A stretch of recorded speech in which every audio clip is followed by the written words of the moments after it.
शिवताण्डवस्तोत्रम्।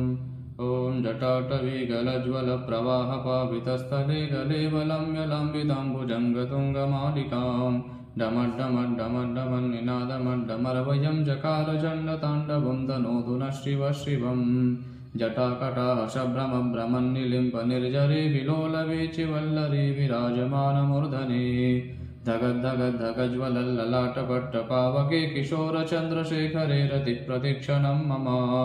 धराधरेन्द्रनन्दिनी विलासबन्धुबन्धुरस्फुरद्दिगं दशन्दधि प्रमोदमानमानसे कृपाकटाक्षधोरणे निरुद्धदुर्धरापदे क्वचिद्दिगम्बरे मनोविनोदमेतु वस्तुनि जटाभुजङ्गपिङ्गलस्फुरत्फणामणिप्रभा कदम्बकुङ्कुमद्रवप्रलिप्तदिग्वधूमुखे मदान्धसिन्धुरस्फुरत्वगुत्तरीयमेदुरे मनोविनोदमद्भुतं बिभर्तुभूतभर्तरि सहस्रलोचनप्रवृत्य शेषलेखशेखर प्रसूनधूलिधूरणे विदूषराङ्ग्रपीठभुः भुजङ्गराजमालया निबद्धजाटजूटकश्रियै चिराय जायदां चकोरबन्धुशेखरः ललाटचत्वरज्वलधनं दयस्फुलिङ्गभानिपीतपञ्चसायकं नमन्निलिम्बनायकम् सुधामयूखलेखया विराजमानशेखरं महाकपाले सम्पदे शिरो जटालमस्तु नः करालभालपट्टिका धगद्धगद्धगज्वलाधनं दयाहुतिकृतप्रचण्डपञ्चशायके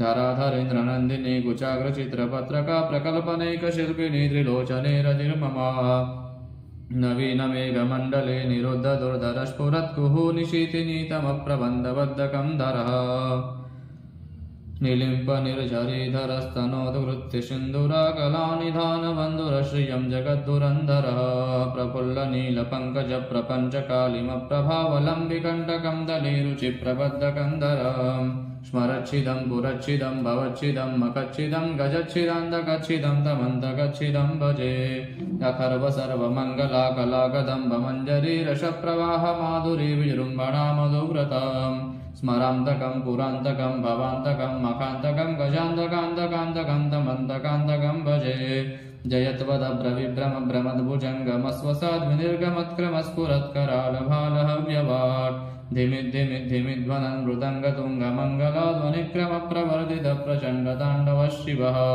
दृशा विचित्रतल्पयोर्भुजङ्गमौक्तिकस्रजोर्गरिष्ठरत्नलोष्टयोः सुहृद्विपक्षपक्षयोः तृणारविन्दचक्षुषो प्रजामहे महेन्द्रयोः समप्रवर्तिकः कदा सदाशिवं भजाम्यहम् कदा निलिम्पनिर्झरे निकुञ्जकोटरे वसन् विमुग्धदुर्मतिष्ठदाशिरस्तमञ्जलिं वहन् विलोललोललोचनो ललामभाललग्नका शिवेति मन्त्रमुच्चरन् कदा सुखी भवाम्यहम् इमं हि नित्यमेव मुक्तमुत्तमोत्तमं स्तवं पठन् स्मरन् ब्रुवन्नरो विशुद्धिमेदिशं ददाम् हरे गुरौ सुभक्तिमाशु याति नान्यथा गतिं विमोहनं हि देहिनां शुशङ्करस्य चिन्तनम् पूजावसानसमये दशवक्त्रगीतं यः शम्भुपूजनपरं पठति प्रदोषे तस्य स्थिरामृतगजेन्द्रतुरङ्गयुक्तां लक्ष्मीं सदैव सुमुखीं प्रददाति शम्भो।